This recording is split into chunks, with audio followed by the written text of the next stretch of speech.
Very good morning, friends. Engineer Dinesh Tripathi here again. आज फिर से मैं एंटरप्रेन्योरशिप पे चर्चा कर रहा हूँ। इनफैक्ट मेरा मुख्य उद्देश्य इस चैनल पर है कि किस प्रकार से हमारे युवा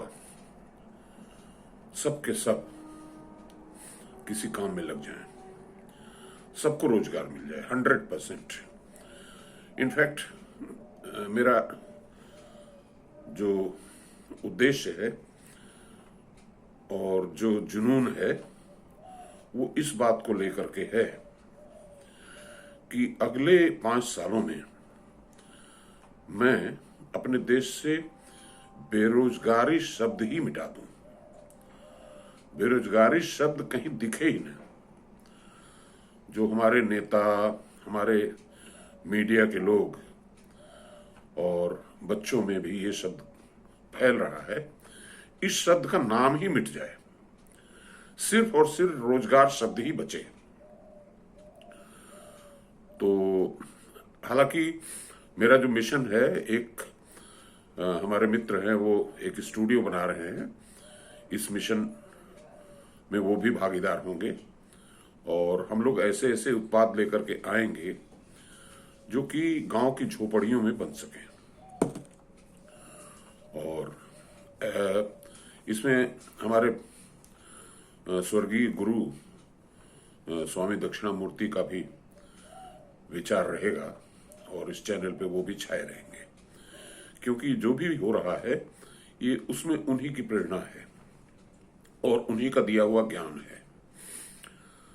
तो हालांकि अभी डायरेक्टली कैसे जॉब क्रिएट होंगे और कैसे उत्पाद बनेंगे, क्या काम करेंगे, इस पे मेरे लेक्चर्स नहीं हो रहे हैं, क्योंकि अभी मेरे पास प्रॉपर प्लेटफॉर्म बन रहा है। तो जब वो बन जाएगा तभी वो हो सकेगा। लेकिन फिलहाल मैं कुछ कहानियां आपको सुनाता हूं, कुछ किस्से सुनाता हूं, जिससे आपको अंतर प्रेरणा ये बने कि हमें क्या करना चाहिए। हमें सिर्फ सरकारी नौकरियों के पीछे भाग करके अपना समय खपाना चाहिए या कुछ और भी सोचना चाहिए। तो इसी क्रम में आज मैं एक छोटी सी कहानी आप लोगों को सुना रहा हूं। हो सकता है इससे कुछ प्रेरणा आपको मिले। एक गांव में एक किसान रहता था। उसके पास अच्छी खासी जमीन थी, लेकिन उसके एक ही बेटा था और वो किसी वजह से खेती में उसकी रुचि नहीं थी। और चूंकि और घर के पीछे उसके एक पेड़ था जो 12मासी फल देता था, और उस फल को बेच करके 2 जून की रोटी तो आ जाती थी, मगर उससे वो मकान नहीं बना सकता था। तो पिताजी ने बच्चे से ये सजेस्ट किया कि भाई वो जो खेती है हम लोगों की, उस पर कुछ प्रयास किया जाए, उस पर पानी की व्यवस्था की जाए, जुताई की जाए, कुछ वहां से उत्पादन किया जाए, जिससे कि हम लोगों का मकान भी बन जाए और भी काम हो जाए। बहरहाल लड़के की रुचि नहीं आई और लड़का आलसी था और उसी फल को बेच करके उसका कारोबार चलता था।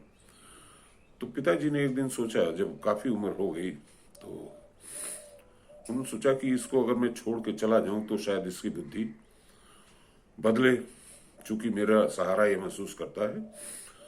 तो एक दिन पिताजी छोड़ करके अज्ञातवास में चले गए और इधर जो है लड़का पहले से भी ज्यादा सोने लगा और उठता था, कुछ जो भी खाया पिया, सो गया, फिर जो फल थे उसको बेच करके अपना आगे का काम चलाता था। तो करीब 1.5 साल बाद किसान अपने गांव आया रात में, ये देखने कि बेटा कर क्या रहा है। तो पड़ोस के लोगों से पूछा कि कैसा है उसका हाल। तो उन्होंने कहा कि हाल तो पहले से भी बदतर है। पहले तो थोड़ा बहुत कुछ चलता फिरता था, थोड़ा सफाई वफाई करता था, अब एक ही कमरे में रहता है और आएगा बस फल तोड़ेगा, बेचेगा, फिर घर वापस। तो किसान के दिमाग में एक बात आई, उसने क्या किया कि कुल्हाड़ी लिया और रात में ही वो पेड़ काट दिया और काट करके फिर से अज्ञातवास में चला गया। फिर इधर क्या हुआ कि लड़के ने देखा जब पेड़ कटा है तो उसे बड़ी निराशा हुई। उसने सोचा कि अब क्या खाएंगे, क्या पिएंगे, अब तो कुछ भी नहीं बचा, पिताजी भी नहीं रहे। तो वो जो है अपने खेतों में गया और गांव वालों से कहा कि भाई मेरे खेत में जुताई करवा दो। किसी पानी वाले से कहा जिसके पास पंप था कि मुझे पानी दे दो और उत्पादन होगा तो हम देंगे। हुआ क्या कि अगले साल 2 साल के अंदर, चूंकि वो खेत परती पड़े थे तो उर्वरा शक्ति उसमें थी, इतना बढ़िया उत्पादन हुआ कि 2 साल बाद वो एक छोटा ट्रैक्टर भी ले लिया और पंप भी लगा लिया और छोटा घर भी बन गया उसका। और फिर जो है 2 साल बाद पिताजी आए तो उन्होंने देखा कि ये तो कहानी ही बदल गई। पूरे गांव के लोगों ने कहा कि भाई ये पेड़ आपने जो काट दिया, सब कुछ इसी का कमाल है। तो कहानी यहीं पे समाप्त होती है। सारांश इसका ये है कि ये जो सरकारी नौकरियां हैं ये उसी पेड़ की तरह से हैं। और हमारा जो युवा है वो चाहता है कि आसान वाला काम मिल जाए, कि दफ्तर जाएं, कुछ करना न पड़े, घर आए, वो महीने के पहली तारीख को कुछ वेतन मिल जाए। और ये जो खेत हैं जिसमें उसने खेती किया वो हमारा स्वरोजगार है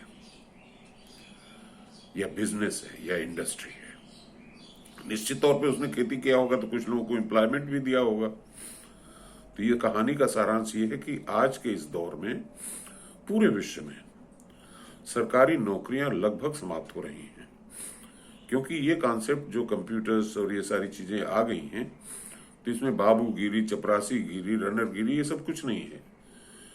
सब ईमेल से जा रहा है मैसेज, पोस्ट ऑफिस का काम करीब करीब खत्म है।